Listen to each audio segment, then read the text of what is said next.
Greetings all, welcome to The Hardest Word with me, your host, Brett DeHoot. What I have done with you, I don't lose your inability. Sorry, Gran. There's only one real topic of conversation in 2020, so it's no surprise that our apology today is about COVID-19. It comes from Laura Picker in Rome, and Laura used to live in Modena in northern Italy, which of course was and is one of the epicenters of the pandemic. She is a very passionate person, more specifically angry.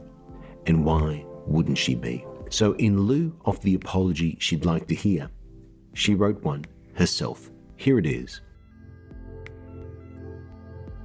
I'm writing this from one of the global epicenters of COVID-19, Italy. I live now in Rome, but spent the first 27 years of my life in Modena, in northern Italy.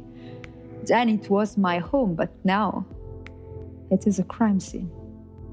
My parents, a sister, many uncles, aunties, cousins, and friends live near or in Modena. Now, I have fewer family members there. My uncle and a cousin and an old school friend have succumbed to this disgusting virus.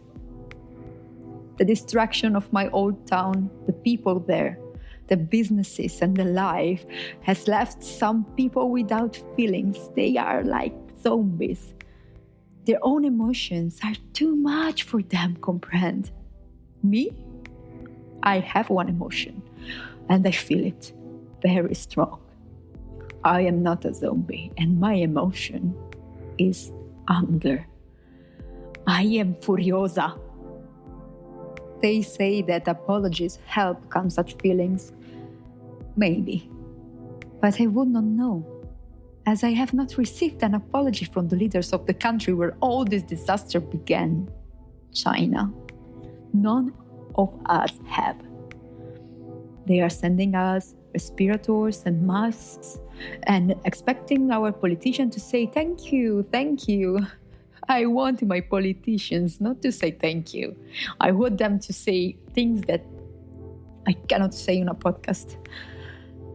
The only thing to say is sorry. Scusa. They can say it in Chinese, in Italian, English. We can get it translated. So, instead of the Chinese apologizing, which will never happen, I wrote the apology my Italian brothers and sisters would like to hear. Dear Italy, we want to apologize for the COVID-19. The leaders of China understand it has killed your grandparents, your children, your brothers and sisters. We know that the virus destroyed the lives of doctors and nurses and placed millions of people into poverty. We are sorry to all the people dying along in the hospital's beds with tubes down their necks and plastic bags over their heads to try and help them breathe.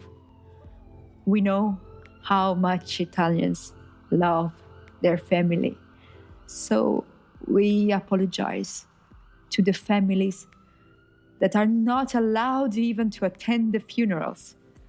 We are sorry that Italians are being buried dozens at a time like animals without dignity.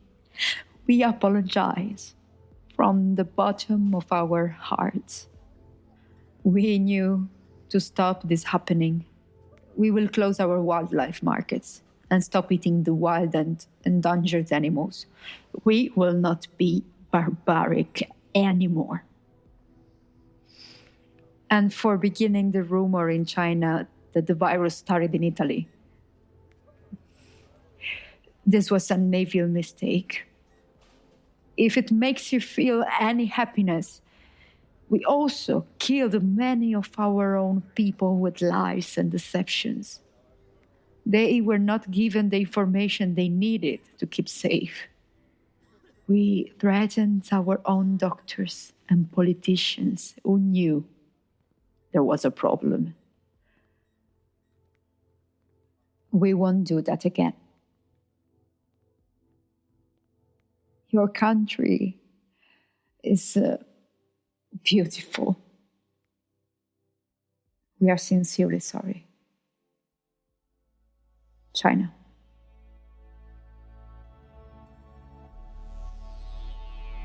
Well, I hope you agree with me that that is a more than reasonable demand. And I have to agree with Laura's presumption that sadly, the apology will never come.